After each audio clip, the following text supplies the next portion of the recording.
नारद जी आए हैं, देवी लक्ष्मी आई हैं, बाबा भोलेनाथ भी आए हैं। बाबा भोलेनाथ जी पूरे परिवार के साथ आए, लेकिन अब इनको वहां जगह कौन देगा जाने के लिए? इतनी भीड़ भाड़ में कोई नहीं देखता कौन वीआईपी है कौन नहीं है, सबको ही लगता हम ही आगे बढ़े। दर्शन नहीं करने दिया। बाबा जी ने सोचा अब तो दर्शन नहीं हुआ, चलो कोई बात नहीं, दोबारा दर्शन करने आएंगे। तो बाबा भोलेनाथ दोबारा दर्शन करने आए। कब? जब भगवान 4 दिन के थे। बड़ा अद्भुत वर्णन है, ध्यान से सुनिएगा। आज ठाकुर जी 4 दिन के हैं, 4 दिन का लाला है, बड़ा सुंदर रूप है। भोलेनाथ जी पहुंच गए। आकर के मैया के द्वार पर सबसे पहले कैलाश से निकले हैं बाबा भोलेनाथ। कैलाश से निकल ही रहे थे कि इतने में ही पार्वती जी ने आवाज दिया, अरे अजी कहाँ जा रहे हो? माताओं बहनों का ये थोड़ा सा स्वभाव होता है, जब पतिदेव किसी काम से बाहर निकले ना तो भले बात नहीं करेंगे, लेकिन जब निकलने ही वाले होंगे तब जरूर कहेंगे, अजी जा रहे हो? अच्छा आते टाइम 2 किलो आलू ले आना। तो चलते टाइम मैया टोकती जरूर है। तो भोलेनाथ जी बोले कहीं नहीं, वो क्या है ना, लाला का जन्म हुआ है नंद महल, तो उनके दर्शन करने जा रहा हूं। पार्वती जी बोले ऐसे दर्शन करने जा रहे हो? रूप देखा अपना? कोई घुसने नहीं देगा, नंद बाबा की सिक्योरिटी बड़ी टाइट रहती है, आपको मालूम है, वहां कोई घुस नहीं सकता बिना आज्ञा को। ऐसे रूप से आपको कोई घुसने देगा वो तो भला हो जो ब्याह पे आप ऐसे आए हो, मेरे माता पिता ने आपको ऐसे ही ब्याह दिया। क्योंकि भोलेनाथ जी तो भोलेनाथ जी हैं। ब्याह में देवताओं ने खूब कहा महाराज थोड़ा आज तो थोड़ा सा ड्रेसअप चेंज कर लीजिए।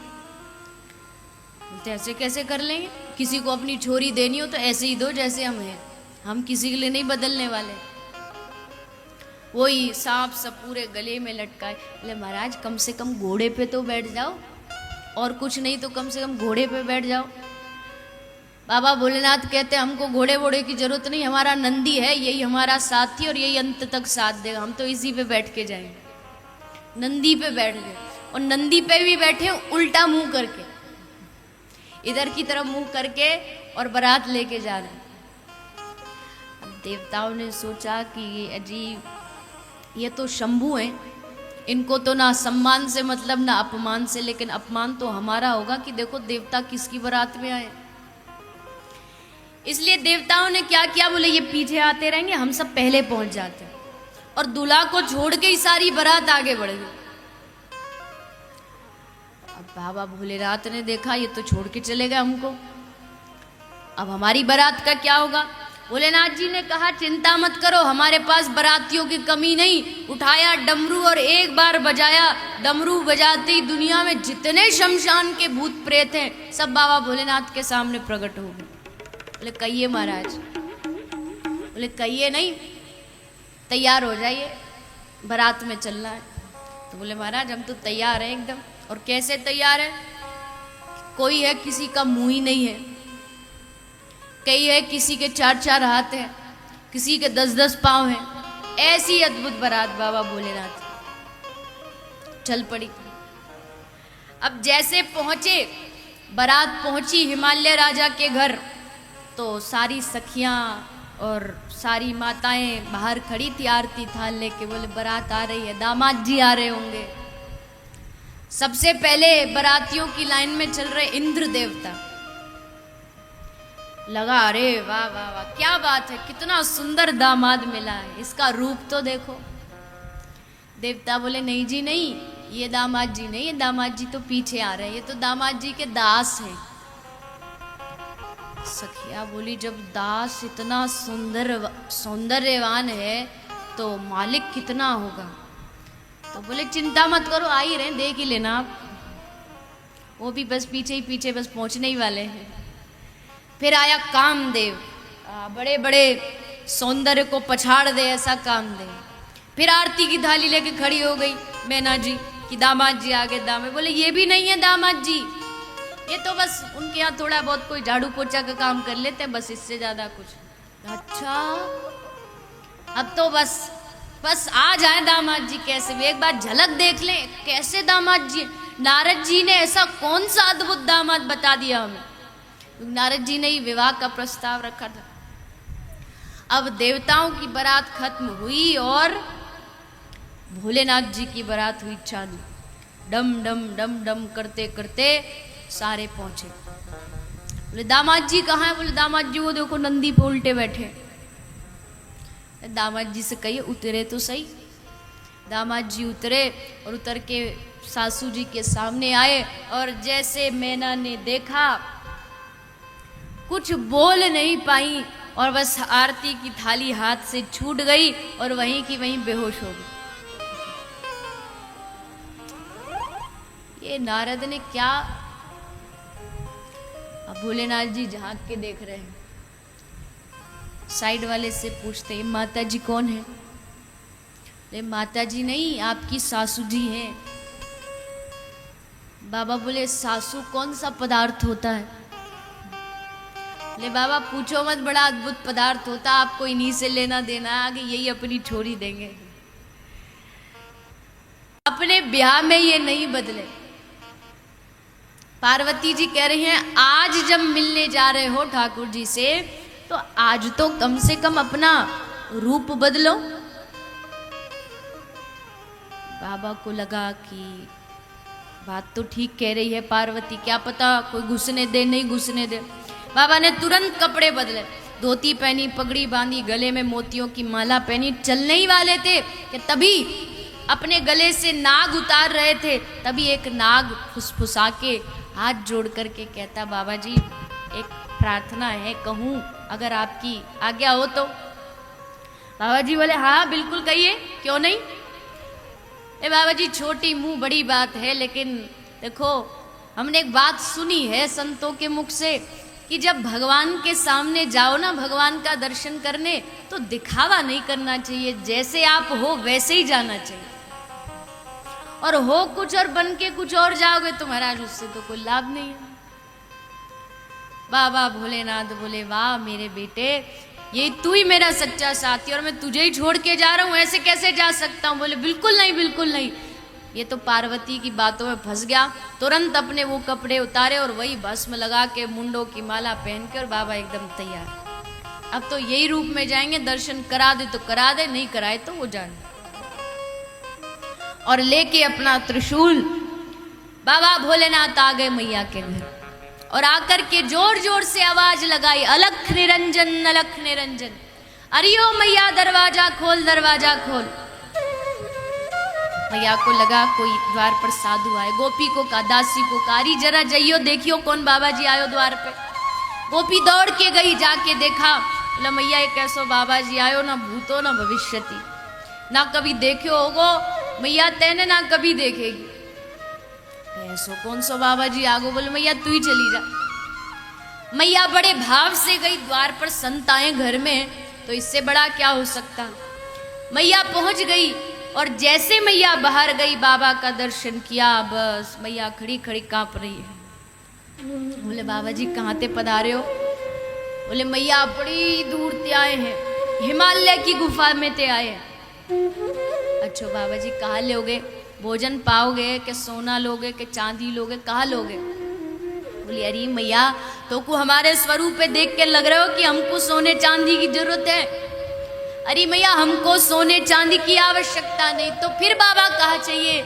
ले मैया मैं तो बड़ी दूर ते तेरे लाला को दर्शन करने आयो। मैं तेरे, हमने सुनो है तेरे घर लाला भयो है, एक बार वाको हमको दर्शन करवा दे। भैया ने कही कहा बाबा आपके कहियो कहा मांगने आयो तू? बोले मैया मांग नहीं रहे हो, तेरे लाला के दर्शन की इच्छा लेके आए। मैया बोली बाबा देख तू जो कहेगो मैं तो को दे दूंगा, तू कहेगो मोकू मैया एक बड़ो महल दे दे तो बाबा महल भी दे दूंगी, पर अपने छोरा के दर्शन नहीं करवाऊंगी। बाबा बोले नहीं कराएगी? क्यों नहीं कराएगी? मैया बोली बाबा तेने अपनो रूप देखो है, तेरे रूप पे देख के मो 80 बरस की बूढ़ी डोकरी डर लग रहे है, तो मेरे 4 दिन के छोरा की का हालत होगी। इतनो छोटो सो लाला और तेरे सामने लाऊं, कहा पतो तेरे गले में ते कोई सांप सपूरो उतर के मेरे छोरा पे चढ़ गयो तो। अरे मैया तू नहीं जाने, तेरो छोरा ऐसो वैसो नहीं है, सांपन ते नहीं डर पे वो। अरे मैया वो तो सांप पे सोवे है। और कहा बताऊं मैया, आगे भविष्य में चल के तो वो 100 बनवारे सांप के ऊपर नाचेगो। सांप तो वाके वश में रहे। मैया बोली बाबा मेरो छोरा जो है ना ग्वारिया को छोरा है, सपेरा को छोरा नहीं है कि सांपन पे नाचेगो। और वैसे भी बाबा है सके तेरे जहाँ तू आयो है, जहाँ लाला ते मिलने आयो है, शायद तू गलत एड्रेस पे आ गयो, कहीं और जानो चाहिए तो। क्योंकि मेरे घर में जो लाला रहे ना वो सांप वापन ते नहीं खेले, वो तो 4 दिन को लाला है। भूख लगे तो रोवे, हंसे, बात करे, तो बाबा लगे तू गलत जगह आ गयो। बाबा बोले नारी मैया मैं गलत जगह नहीं आयो, एकदम सही जगह आयो, तेरे लाला के दर्शन करने आयो हूँ। मैया बोली या ब्रज में बहुत लाला है, जा काई के भी दर्शन कर ले। बाबा बोले ना दर्शन तो तेरे ही लाला के करूँगा। मैया बोली देख बाबा तू हमको जाने नहीं है, हम बड़ी हटीली अम्मा हैं, एक बार अगर जिद कर ली ना तो फिर हमारी बात से हम हटेंगी नहीं। बाबा बोले तो मैया तू भी हमको नहीं जाने, हम भी बड़े हटीले बाबा हैं। एक बार तेरे आंगन में धूनी रमा के बैठ गए ना तो सब दास दासियों को भी लगा दे तो भी हटेंगे नहीं। मैया यशोदा बोली बाबा तू धूनी रमा चाहे धूना रमा, मैं तो को दर्शन नहीं करवाऊंगी। बाबा बोले कब तक नहीं कराएगी, कभी तो अपने छोरा को बाहर लेके आएगी दरवाजे पे ते तब देख लूंगो। मैया बोली मेरे घर में एक नहीं कितने दरवाजे कितने द्वार है, कहीं ते भी ले जाऊंगी, पर जहां तू बैठे होगा वहां ते नहीं लेके जाऊंगी। बाबा बोले अपने छोरा को खेलवे तो बाहर भेजेगी? बोले नहीं भेजूंगी, या के ग्वाल वालन को घरन में ही बुला लूंगी, पर तो दर्शन नहीं कराऊंगी। बाबा बोले अपने छोरा को ब्याह तो करेगी, ब्याह करेगी, छोरा घोड़ी पे तो चढ़ेगो, तब तो बाहर निकालेगी घर से, तब दर्शन कर लूंगो। मैया बोली छोरा क्वारो रख लूंगी, पर तो दर्शन नहीं कराऊंगी। बाबा बोले बड़ी हटीली अम्मा है, हम तो सोचे हम ही हैं जो कछ है, पर ये तो हमारी गुरु है। अच्छो तो मैया हम भी यहीं बैठे, जब तक दर्शन नहीं कराएगी हटेंगे नहीं, अंतिम सांस तक मर जाएंगे पर यहां से हटेंगे नहीं। मैया बोली बैठो रहे, मैं अपनो काम धंधो संभालू। और मैया भीतर चली। भोलेनाथ जी ने सोचा कि ये तो गड़बड़ है, मैया तो पूरी एकदम पूरे रोल में है, ये तो दर्शन नहीं कराएगी। फिर सोचा कि चलो जिनसे मिलने आए हैं थोड़ा सा उनसे भी तो अप्रोच लगा लें, कुछ क्या पता काम ही बन जाए।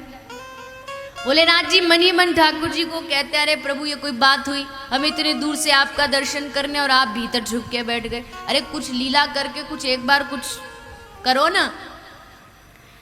अब बेचारे ठाकुर जी बीच में फंस गए, एक तरफ मैया एक तरफ बाबा, किसकी माने। लेकिन बाबा अरे बाबा अगर दर्शन करना है तो कुछ दिन बाद आ जाते, हमको थोड़ा बड़ा हो जाने देते, कुछ बोलते, हम अपने पाँव से चल के बाहर आ जाते। अब तो 4 दिन के कुछ कर भी नहीं सकते रोने के अलावा।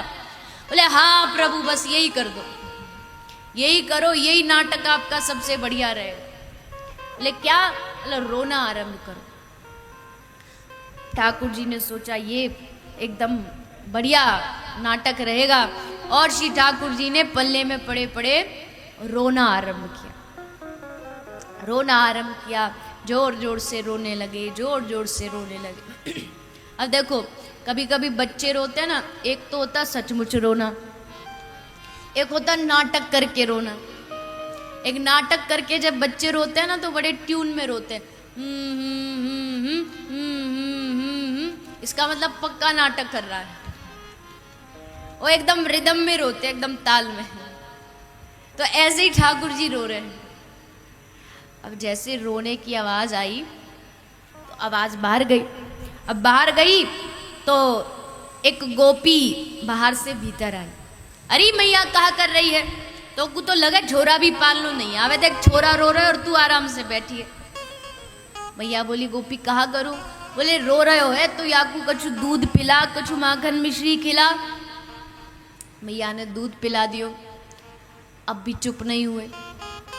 मैया खिलौना लेकर के झन झन झन हिलाई, तब भी चुप नहीं हुए। मैया ने पल्ला में झुलाए, तब भी चुप नहीं हुए।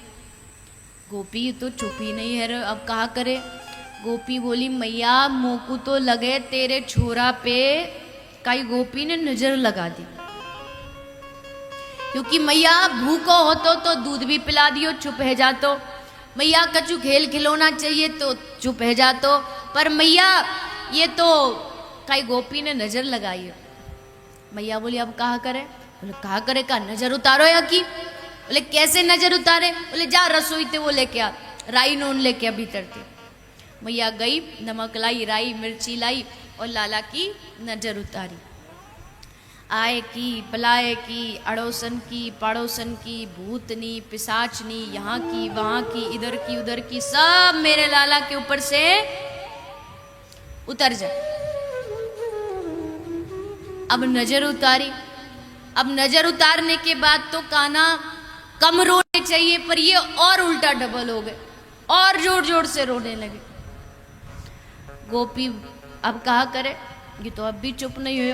और गोपी नए नए आइडिया देती जा रही है। बोली मैया देख दूध भी पिला दियो, तब भी चुप नहीं भयो, या को खिलौना भी दियो तो भी चुप नहीं हो, नजर उतारी तो भी चुप नहीं भयो। अब तो मैया वो पक्की पतो चल गई बीमारी कहाँ है। मैया बोली कहाँ बीमारी है? बड़ी भयंकर बीमारी है मैया। अरे पर बीमारी है का? बोले मैया मोकू तो समझ आ गई या के ऊपर कोई भूतनी चढ़ गई।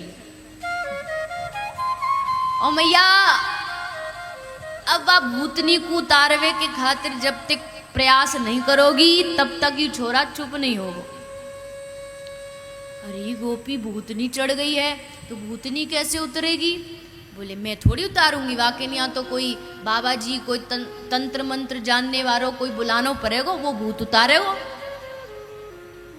तो गोपी अब कौन को बुला के लाए? मैं तो काय को जानू नहीं हूँ, भूत प्रेत मो तो पतो भी नहीं कैसे रहे।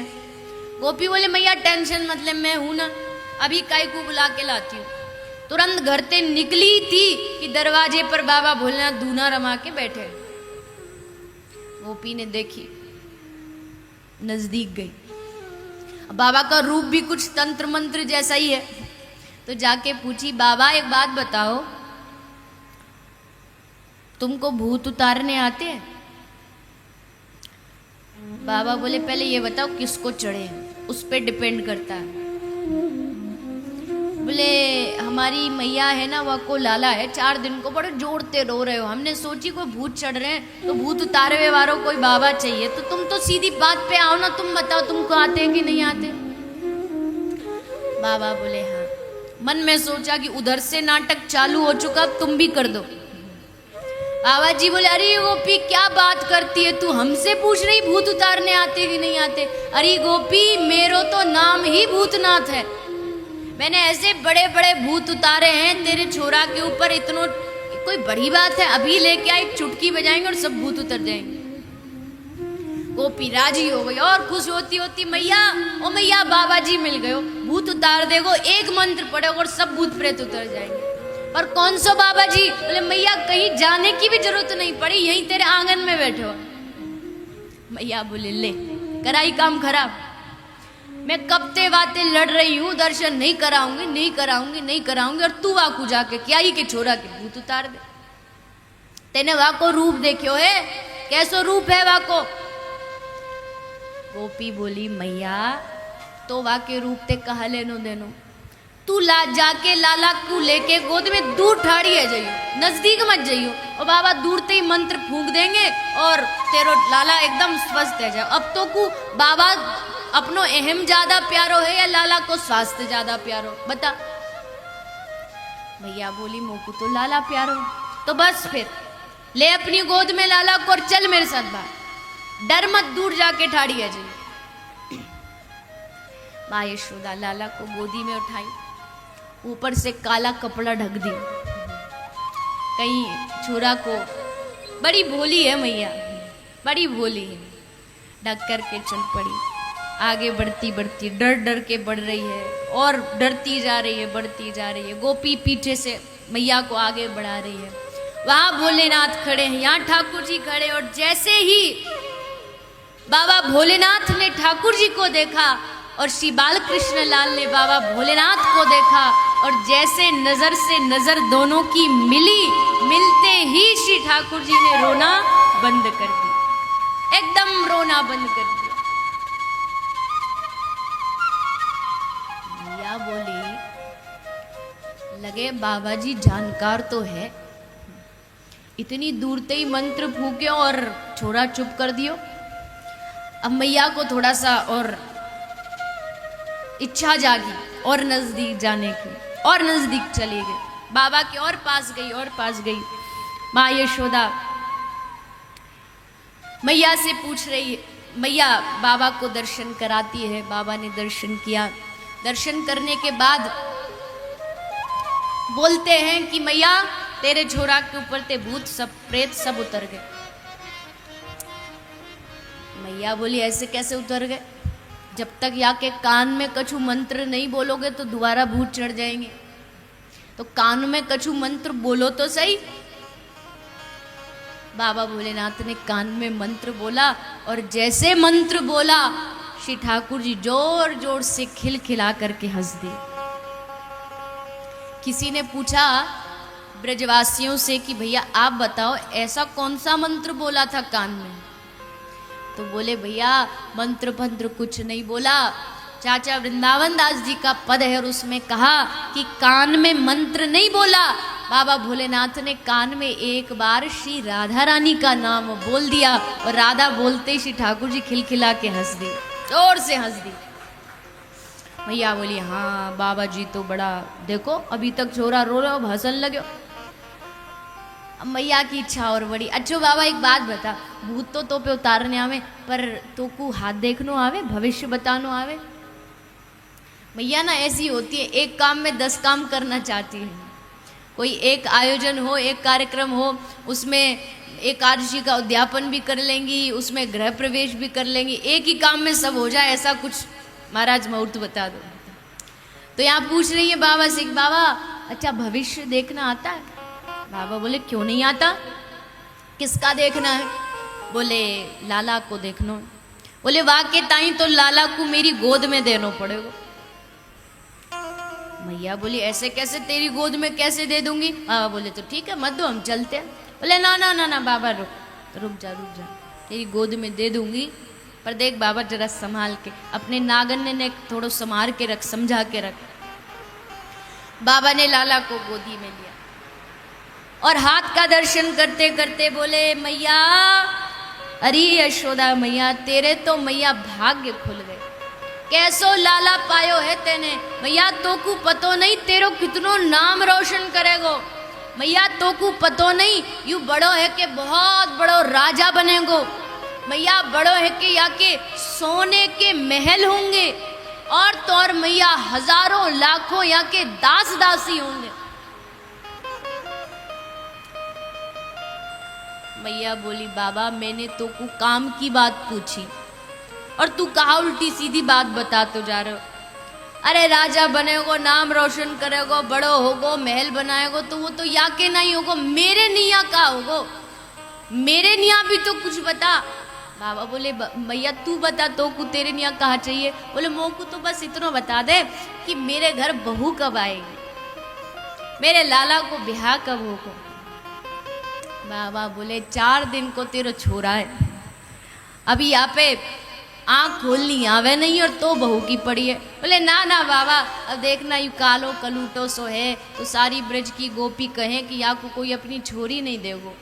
तो बाबा तू ही बता, अब छोरी नहीं, अब मैंने तो कितने सपने सजाए, बहू आएगी, मेरे पाम दबाएगी, मोकू रोज नए नए व्यंजन खवाएगी, और बाबा बताना या को ब्याह होगो भी के नहीं होगो, या के हाथ में ब्याह की रेखा है के नहीं है।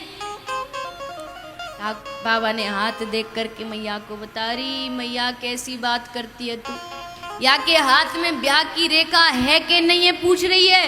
अरे मैया या के हाथ में इतनी लंबी ब्याह की रेखा है कि यहाँ तक नहीं समा रही।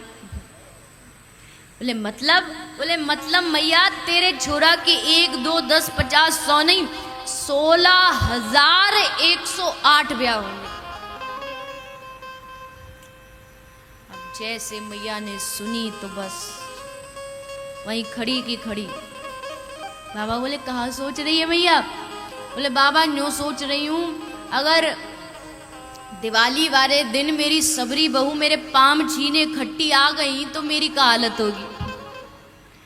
बाबा वहीं बैठे बैठे मेरे तो 16,108। अरे बाबा काय को पागल बना रहे हो? या कलुआ को तो एक बहू नहीं मिलेगी, तू 16,108 की बात कर रहे हो? कौन देगो या को अपनी छोरी?